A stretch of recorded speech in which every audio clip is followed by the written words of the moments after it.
pala sa kailalim, limang palapag na Oo. basement. Oh.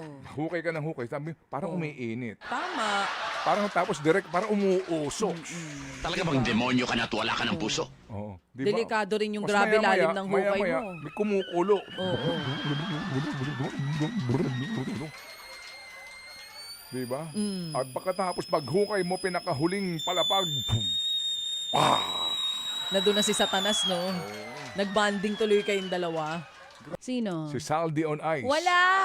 Hindi siya Disney Prince. Saldi on Ice. Oo, sa ibang venue yata iyon. Ah? Pero kung meron, manonood ka? Ah? Oo, Zaldi on Eh, Ice. baka nasa ano siya Baka ngayon, is- baka nasa Switzerland. O Winter Wonderland, Oo, ano? mas sa mga malalamig na lugar. Oo. Zaldi on Ice featuring the Bagman of Notre Dame. Notre Dame, ah. Oh. The Bagman of Notre Dame. Oh, sige. Siya ang ayos. Flood Control King Oo. and the Lion King. Oo. Pwede. Di ba? Zaldi on Ice. Okay. Sino-sino daw ang mga makikita doon, ng mga prince and princesses? Opo, The si- prince and princesses of... Bongets. Ikaw talaga. Oo. Pero kung meron yan, manonood ako. Tapos after nung show, sabay-sabay nyo sila ikulong, ha? Sige. Tapos heart tayo lahat. yun doon. tayo Heart. Oo. Okay. O sige. Saldi and the Seven Contractors. Aba, ayos. The Flood Control King. Yan. Yan, pwede Okay. yan. Amen! Amen! So, paano? 9:29 Sally na. in the Plunderland. Ha? Alice in Wonderland kasi yun. Oo, iba yung Sally in Okay, Plunderland. tayo titigil dyan. Walang Baka makakaawat. nakakalimutan nila.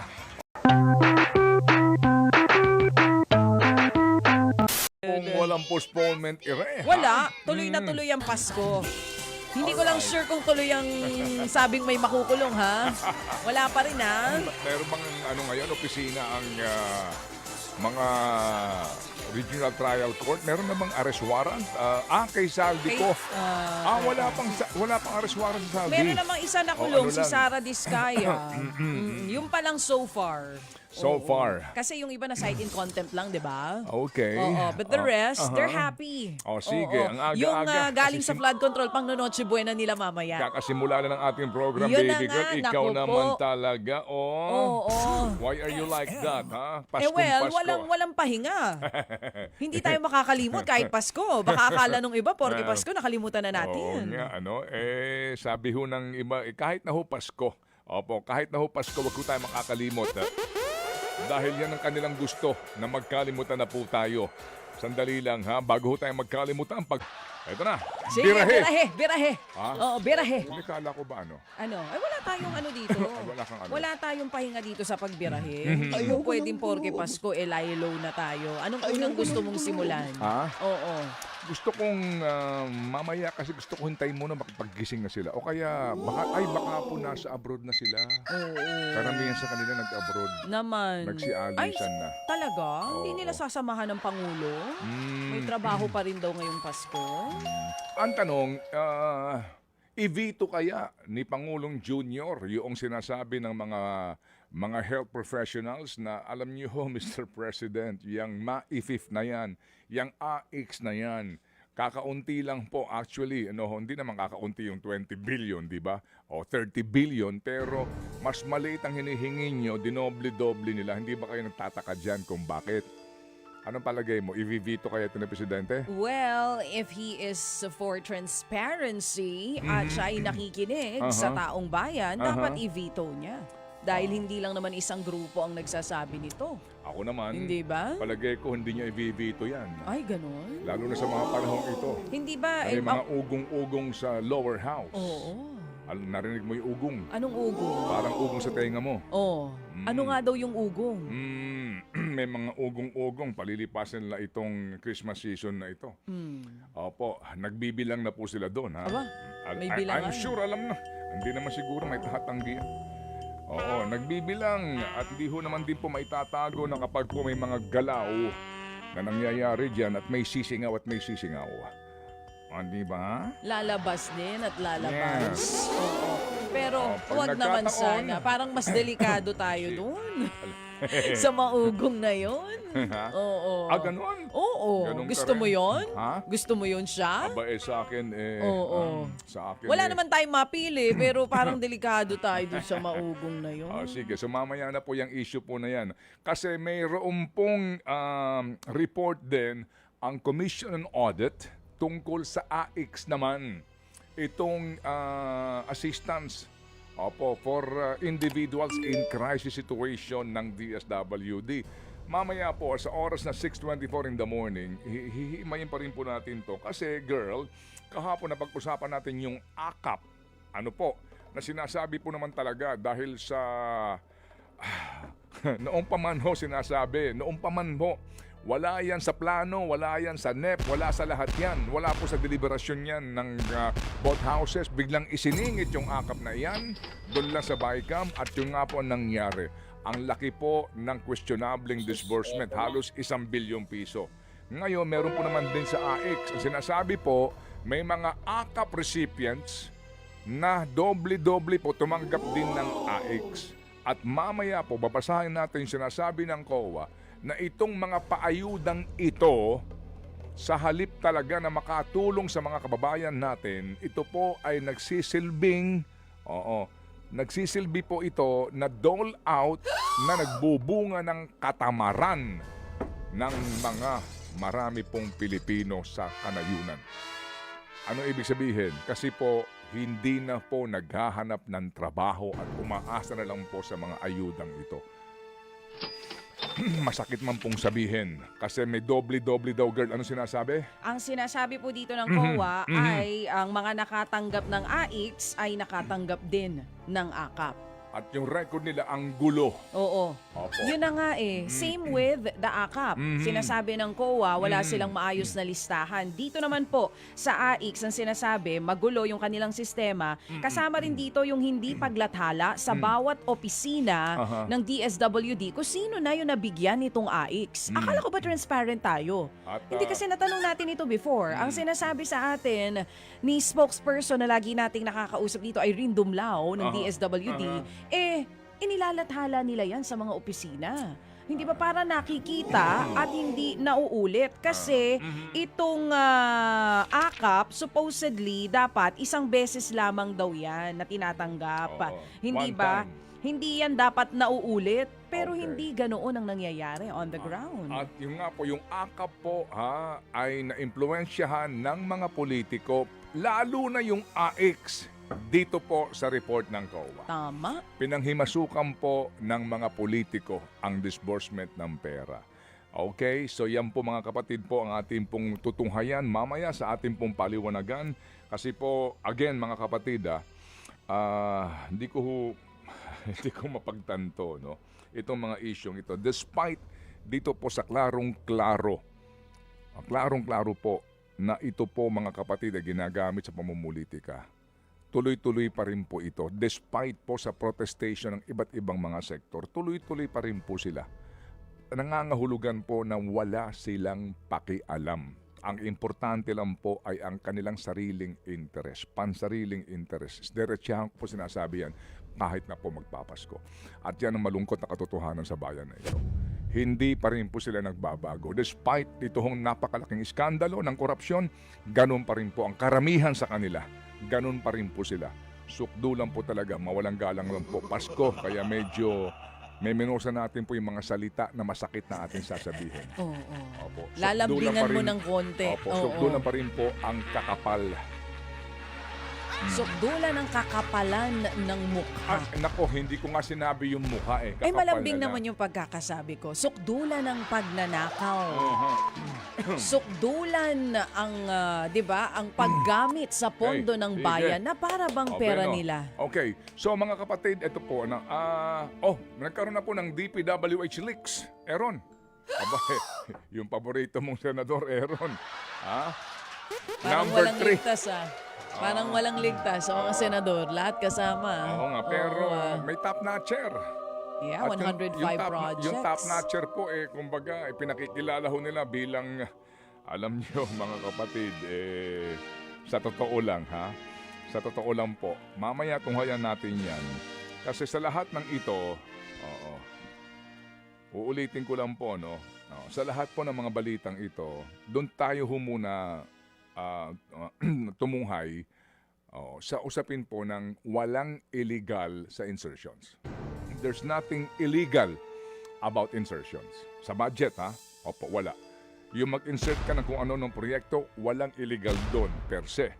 So ang tumbok ho dito mga kapatid is that nag-insert ka at yung proyekto pinakialaman mo. At naging proponent ka kasi nag-identify ka ng kontratista at yung taga-DPWH kumubra para sa iyo at ibinigay sa iyo for your future plan o anumang gagamitan mo ng pera.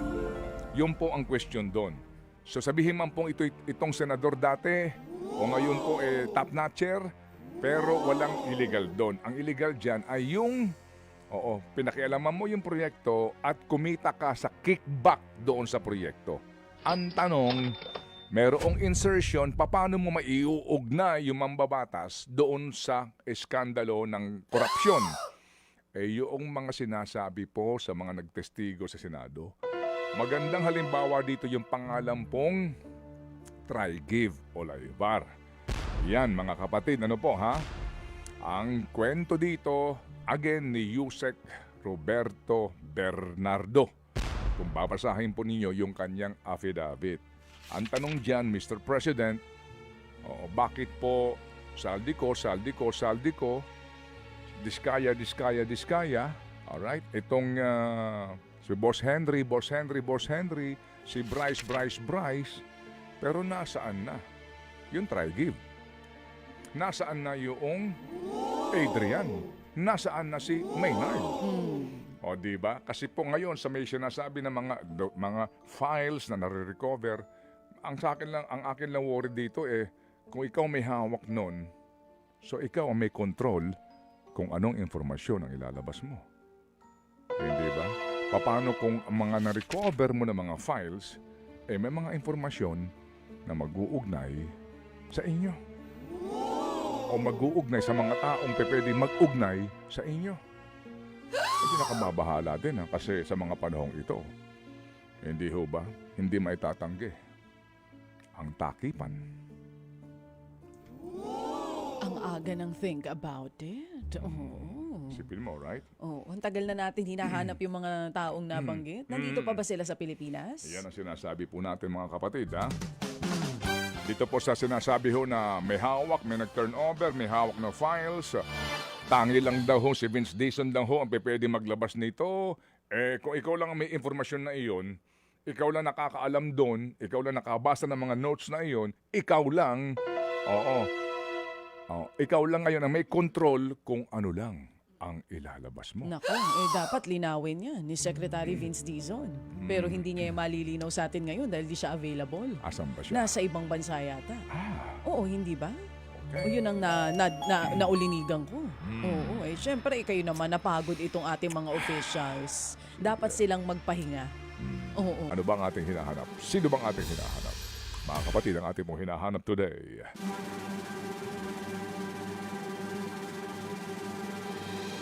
Ay si Saldico! Hoy! Hoy!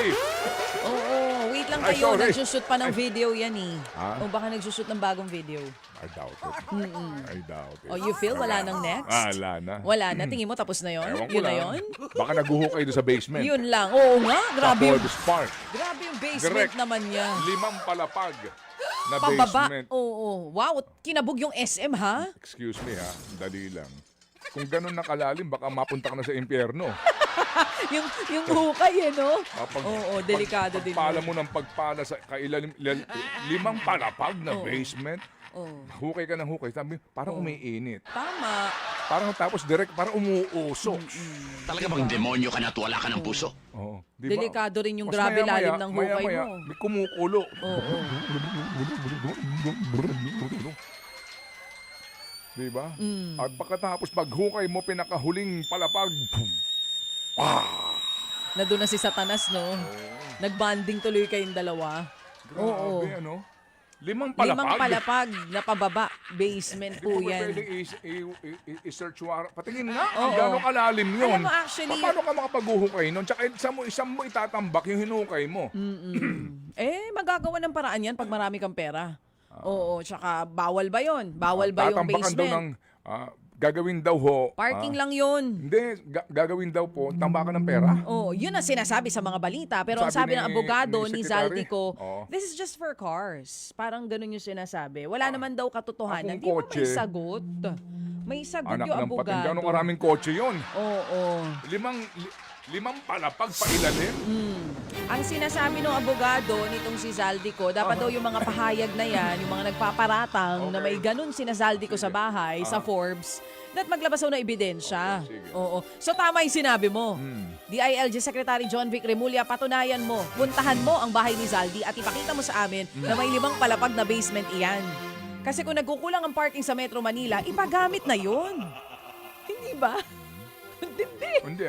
Baka nandun si Saldi. Nandun lang pala, no? Okay, Doon napunta lang pala ako kay nagsushoot Saldi ng ko eh. video. Ito lang po, ito yung importanteng issue.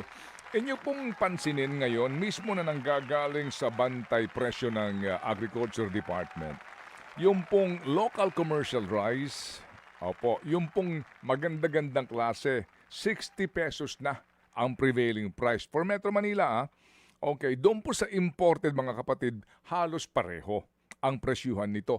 Ang pinag-uusapan natin dito, ito pong maganda-gandang klase. Meron pong isang artikulo na sinulat si Ginoong Teodoro Mendoza, isa pong profesor at siyentista ng Institute of Crop Science sa College of Agriculture and Food Sciences sa UP Los Baños. Meron siya sinasabing babala na ito daw pong Vietnam.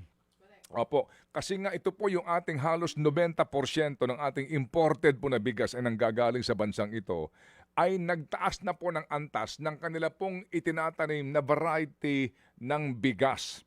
Ito po yung ST25 na uri po ng bigas na kung saan po magandang klase ito pero ang presyuhan po nito ay mas mahal sa pangkaraniwan.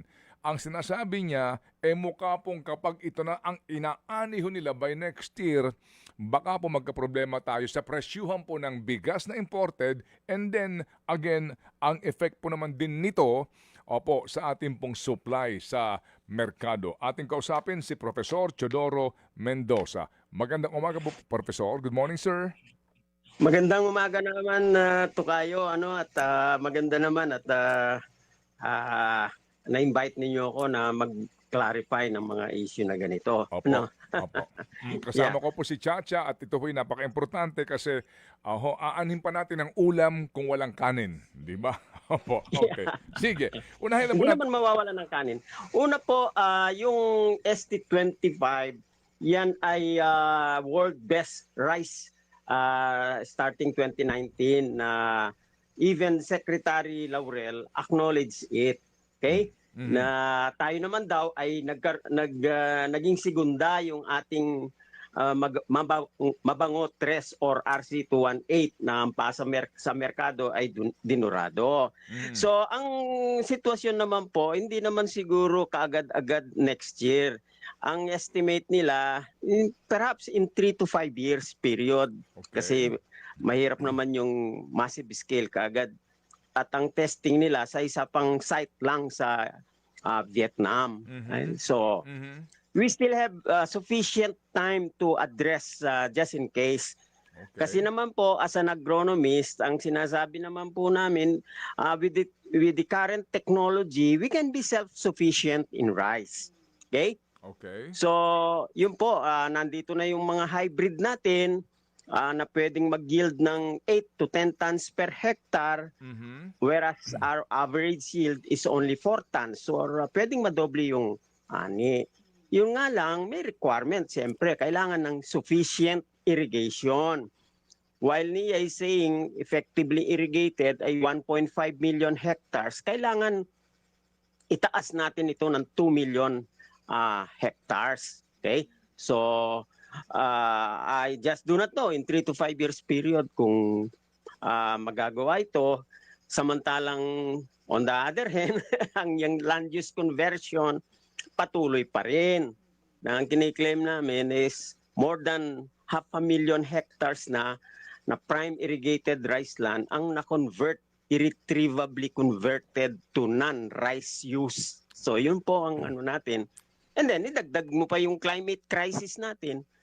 na hindi mo alam kung gaano kaluba, kagaya ng mga ilang magsasaka, tinamaan sila ng last na bagyo ng uwan, harvestin na lang, bumaha pa, lumubog pa, kagaya ng mga farmers na napuntahan namin last week sa Sorsogon, yun po ang kanilang reklamo. Although meron din naman solusyon.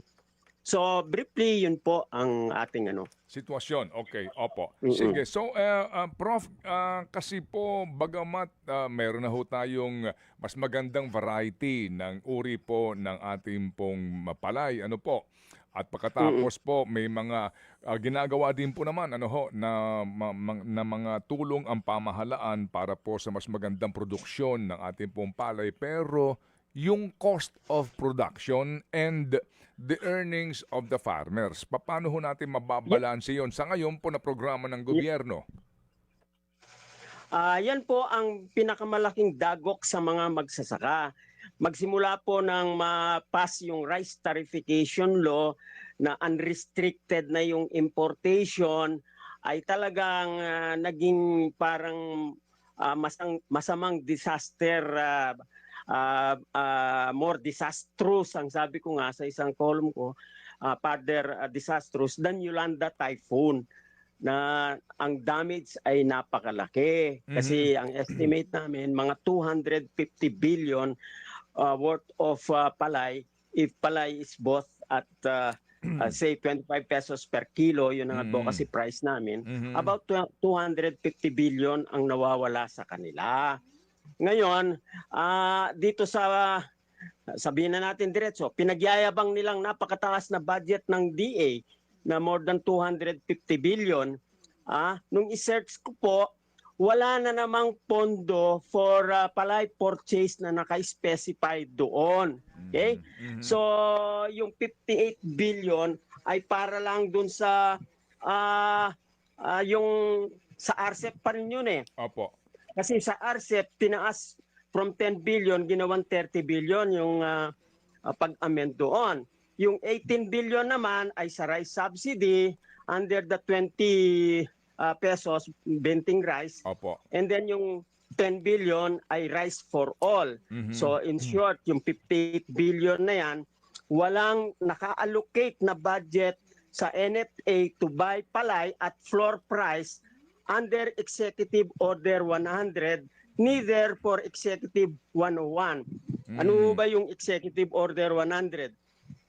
Yun ang inisyu ni BBM nung mga October 15 yata yun, na nag-set ng floor price sa palay. Okay. On the other hand, ang EO 100, diniscuss ko nga sa isang column ko, wala naman IRR, Implementing Rules and Regulation.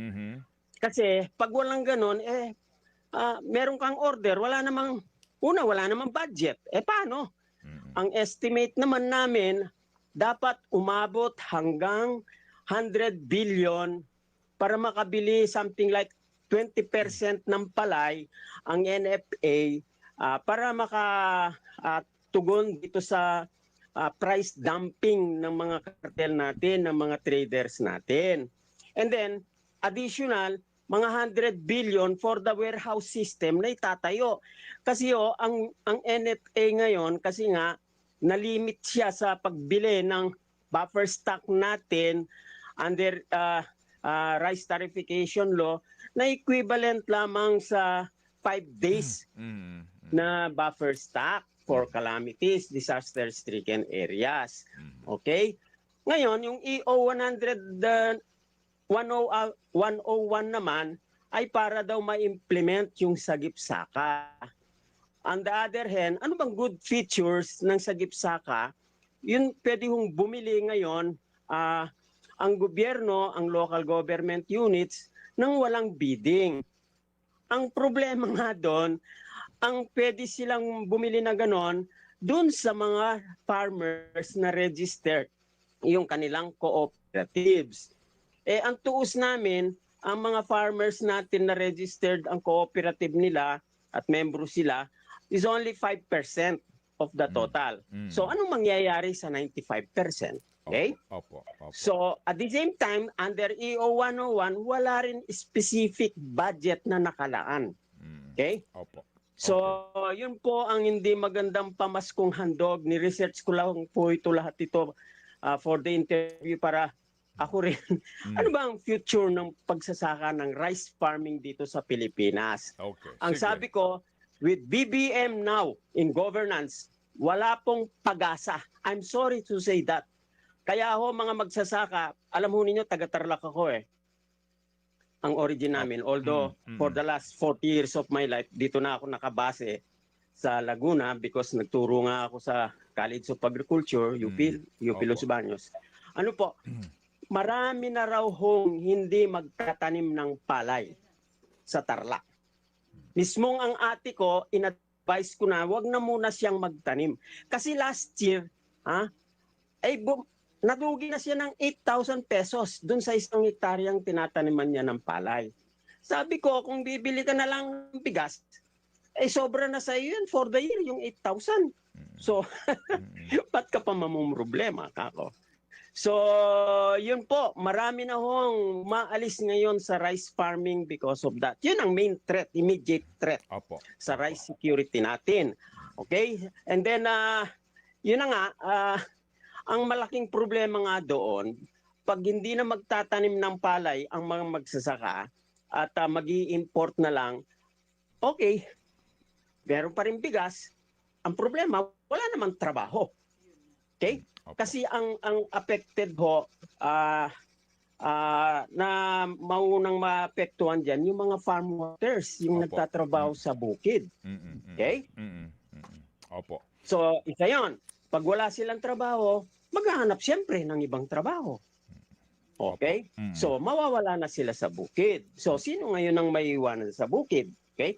Even yung mga anak ng mga magsasaka, dahil nga dito sa nakikita nila, wala namang future yung pagsasaka, umaalis na rin sila, nag-aalisan sila sa bukid. Meron nga kaming napuntahan, bakante yung lupa, magandang lupa. Ito'y specific circumstance sa Bohol. Tinanong namin yung magsasaka, bakit hindi natataniman yung kanyang bukid? Una ho, wala nang magsasaka kasi umalis na yung aking anak, ako'y matanda na. At ikalawa dito, napakamura ng palay, lugi naman kami kung iupa lahat yung trabaho, yung gawain sa bukid. So, yun po. Kaya nga, even the DA Secretary, William Dar, nung siya ay secretary pa, inestimate niya, yung average age ng farmers natin ngayon kasi 58 years niya. Almost 60. Sabi nga niya, in 10 to 12 years per time, baka kakapusin na tayo ng magsasaka sa ating bukid. No? So we will do farming for us. Kung wala na yung mga anak na magsasaka, by that time, mga 70, 80 years old na. Opo. Sige. Yun po, kabit-kabit ang magiging problema natin sa pagsasaka sa rice. Opo. Sige po, okay. Kung hindi matutugon na. Opo. Meron pong tumatak sa isip ko, hindi naman po dahil sa sa ano pa man pong bagay, pero Ang gobyerno. yung sinasabi po ninyo na hanggat si Ferdinand Marcos Jr. ang presidente, hindi uunlad ang pagsasaka ng palay sa Pilipinas? Ganun na ho naging trend. Lalong bumagsak ang presyo nung naging Pangulo siya. Kasi nga, ang gusto niya, murang bigas. Kasi ang campaign ploy niya, yung benting bigas. Dito nga sa 2026, ang sinasabi ng Secretary Laurel, it will be expanded in 82 provinces to cater to 15 million families. Okay? Isipin po ninyo, saan nila kukuhanin ngayon yung 20 pesos na bigas na yon? Okay? So, siyempre, mumurahin nila ngayon yung palay. Kasi ang gut rule kasi, presyo ng bigas divided by 2, yun ang presyo ng palay. Okay?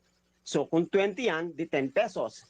Kaya may mga bumibili pa rin ng 22 pesos, etc.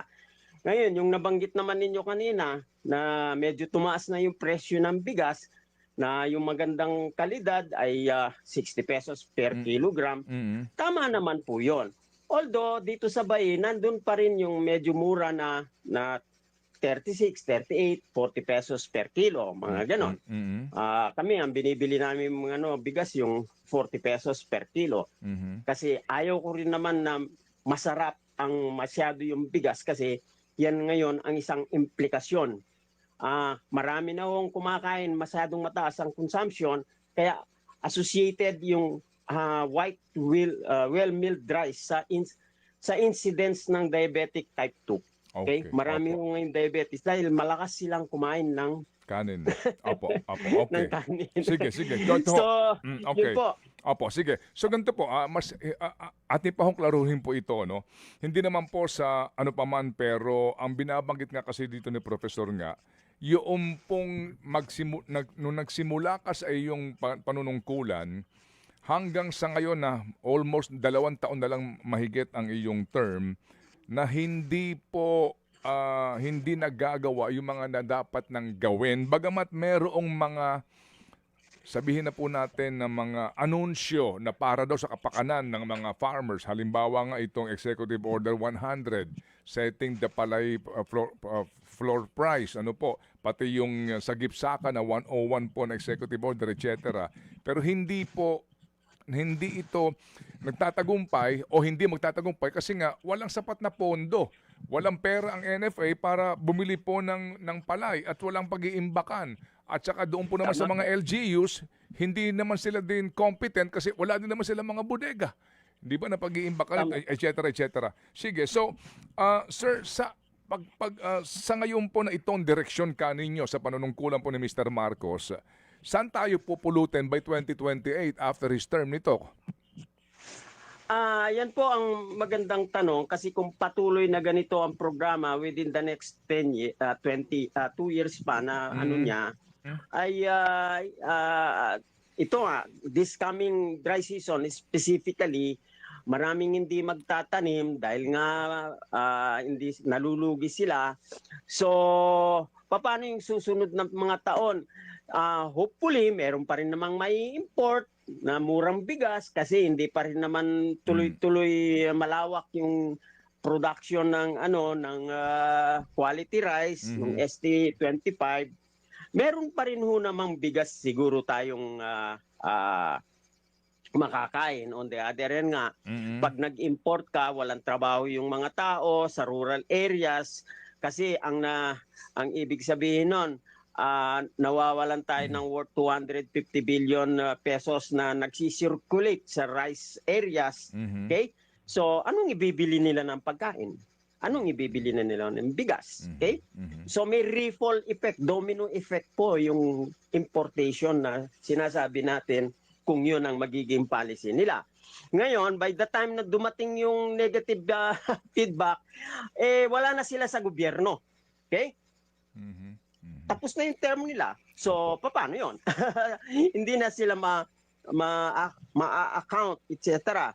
So, yun po ang magiging malaking problema ng susunod na presidente. Paano niya mamadaliin yung pagre-revive ng production? Gaya ng nasabi ko, production technology naman, nandyan naman that we can produce sufficient or even surplus rice for our country. Opo. Prof, sorry po, I just have to ask you this, no? And then, pasintabi lang ako kay Secretary Chu Laurel. Kapag namin nakakapanayam si Ginoong Chu Laurel, kapag narinig natin siya, ang mga taga-DA, para bagang we are into a, ang ating sitwasyon po ay napakaganda. Na paunlad na po ang ating pagsasaka, particularly po sa ampalay, ang ating pong, parang ganun po ang kanila pong gusto pong iparating sa mga kababayan natin eh. Pwede niyo bang klaruhin lang sa amin kung... Una po, sila magagalit sa akin eh. Saan bang planeta sila galing? Okay? Hindi pa naman nakakarating sa Mars ang mga tao Bakit hindi sila sa bukid pumunta mismo? Okay? At of course, pag pumunta sila sa bukid, hindi ko maintindihan bakit yung mga pumupunta doon, yung gusto nilang marinig, ang pinaparinig sa kanila. Okay? So, yun po. Ang isang malaking problema rin ngayon kasi, yung magsasaka, wala tayong National Farmers Organization na pag nagsabi yon nakakapag-command. Hindi kagaya ng nung nakaraang araw yung sa France, itinambak yung mga truck nila. Okay? Sa mga daan. So nagkaroon na. So dito po I would like to say hindi tama sa lugar, hindi tama dun sa realidad ang mga sinasabi nilang picture. Okay? So simpleng-simple lang naman po. It costs to produce rice as 17 to 18 up to 20 pesos per kilo kung 4 tons per hectare lang ang yield mo. Tapos bibilin nila ng 12 to 15 pesos ng mga traders. Okay? Bibili nga ng 23 pesos ang NFA pag dry na. Paano magda-dry ang mga farmers? Wala naman silang dryer. Opo. Okay? At wala naman silang truck na pang-haul. Okay? So, pag hindi mo na-dry ang palay mo after harvesting ng 2 days, mga ganon, ay mabubulok na yan. Okay? Kaya, wala silang choice kundi pagbili sa presyo ng trader na ang trader naman, siyempre, profit maximization, bibili ng 12 pesos, mga ganon. Okay? So, yun po ang ano nila. At tingnan nila yung NFP nila. May mga warehouse ba sila? So, nakakasakit ng loob at nakakahiya na hiyain sila na hindi ho tama yung sinasabi nila. In fact nga, mayroon nang umiikot ngayon. Nagiba na raw ang kahulugan ng DA.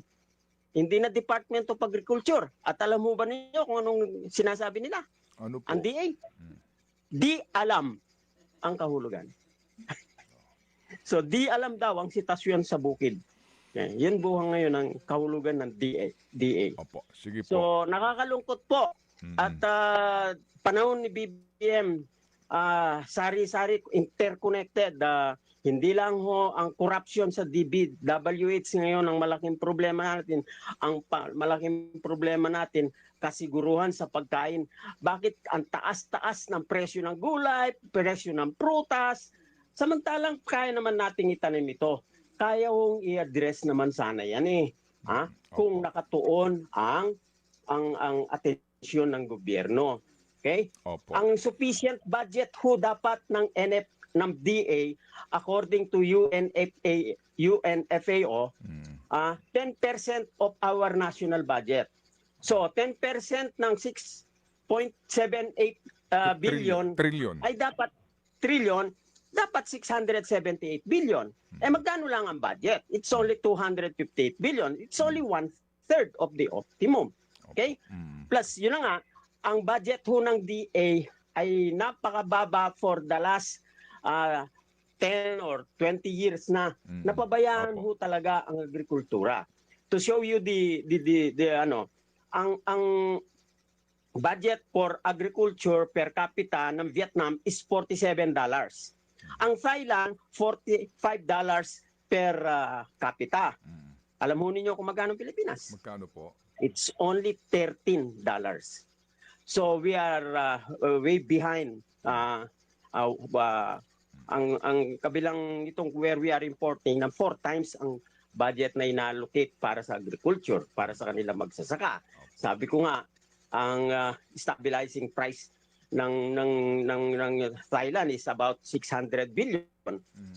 India is 1.3 trillion. Okay? So, yung mga ganun po, talagang napabayaan ang rice farming natin. Okay? Opo, sige po. Napabayaan ang pagkain ho natin. Napabayaan ang budget natin. At masyadong na-concentrate sa infrastructure, sa build ni Duterte. Doon nagsimula ang maraming corruption na At nadoble pa ang corruption nitong panahon ni BBM. Okay?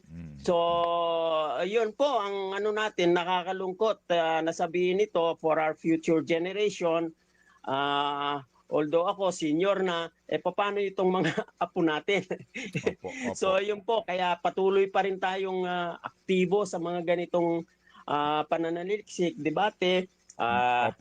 Retired na ako sa academic work pero sa advocacy work, I'm still active in providing training to farmers on how to adapt to this situation ng climate change, nitong ganitong ang erratic, unsupportive government policies para sa kanila, paano sila makaka-adjust. Last week nga lang, nagkanda kami ng training sa mga magsasaka sa Albay, sa Sorsogon. Sinasabi natin, number one, bakit kasi palay pa rin ang pinagbibili ninyo? So, kailangan maka-organize na tayo ng cooperative, we resume back yung economies of scale, ang itinda na lang natin ay bigas, ganon. At wag lang palay ang itatanim natin sa bukid. Mayroon nga kaming isang nabisitang magsasaka, ay napakaganda ng kanyang sistema na nasa value adding na siya eh. So, meron ho namang solusyon para sa mga magsasaka. Opo. Okay? Ang kaso Sige. nga lang, kailangan din ng suporta ng gobyerno ito. Paano yung mga kagaya nung isang NGO na tinutulungan ko, kung hindi ma-upscale ito, ang national impact ay limitado Opo, lamang. sige po. Okay. So, sige yun po. Salamat na marami. Tiya, okay ka na? At napaka medyo ako naunawaan ko yung damdamin ni Katedy dito sa isyong ito kasi nga noong pa ho namin siya nakakapanayam at noon niya pa pinaglalaban ito, hindi lang ho natin alam kung sa kanya ho at sa ating lifetime magkaroon ng bunga itong advokasiyang ito.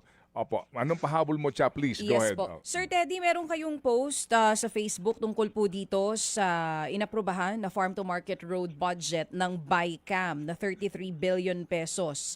Baka pwede po nating ma-share yun para sa mga nakikinig sa atin sa radyo at sa TV. Your reaction dito po sa Farm to Market Roads budget?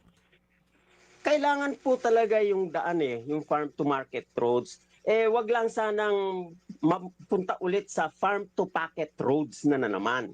Yun ang problema diyan And then ikalawa, sana dun sa mismong may farm kasi yung iba naman dun sa kanilang subdivision daraan yung farm na naman. And then the other is yung overpricing, okay? Dapat ma-check din yan Okay? So, maganda po ang magiging impact kasi nga nagbibiyahe kami naman sa yun ang isang paano naman may pagbibili o bibili ng mahalang produkto ng magsasaka samantalang hindi naman makakapasok yung Opo. truck mismo sa kanilang bukid. Sige Kasi po. nga, napakakitid ng daan at saka lubak-lubak pag maulan, maputi. Opo. Yung mga ganun po. Sige, okay. Sige po. So, Katedy, muli po salamat sa inyo pong panahon at bagamat nakalulungkot itong mga binabanggit po ninyong pangyayari ngayon, pero kinakailangan pag-usapan, di ko lang ho alam kung may magigising pa ba sa mga panahong ito sa ating legislatura lalo na at maging sa Panguluhan sa napaka-importanteng isyong pambahay. Kami po inyong kaisa dito po sa advocacy na ito at hindi rin po kami titigil po sa kakaulit dito po sa importansya ng mga bagay po na inyong binanggit this morning sa aming programa. Mabuhay po ang inyong hanay, Katedy, ng Disney on Ice. Ayan. So ang akin lang aabangan kasi baka magkaroon din po ng appearance, no? Sino? Si Saldi on Ice. Wala! Hindi siya Disney Prince. Saldi on Ice. Oo, sa ibang venue yata yun. Pero kung meron, manonood ka? Ha? Oo, Zaldi on Ice? Baka nasa siya Baka ngayon, is- baka nasa Switzerland. O Winter Wonderland, Oo, mas sa mga malalamig na lugar. Oo. Zaldi on Ice featuring the Bagman of Notre Dame. Notre Dame, Oh. The Bagman of Notre Dame. Oh, sige. Siya ang ayos. Flood Control King Oo. and the Lion King. Pwede. Di ba? Zaldi on Ice. Okay. Sino-sino daw ang mga makikita doon? Ang mga prince and princesses. Opo. The Si- prince and princesses of... Bongets. Ikaw talaga. Oo. Pero kung meron yan, manonood ako. Tapos after ng show, sabay-sabay nyo sila ikulong, ha?